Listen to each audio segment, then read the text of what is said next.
Ikaw, ikaw nga oh. Kailangan natin ng agarang aksyon dito kasi bumagsak to, baka maka-aksidente. Tapos ito din yung tahanan ng ating mga manok.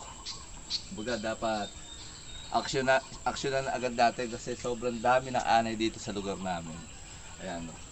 Bumuha tayo ng pamosig mahogany. Buti may tanim tayong mahogany. Ah, oh, kung wala tayong tanim, paano pa?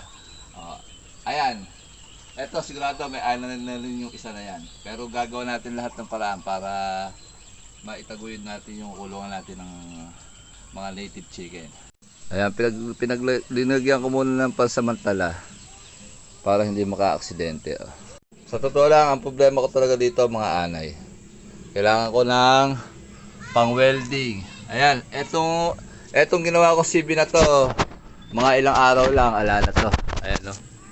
Ipon-ipon para makabili ng pang-welding.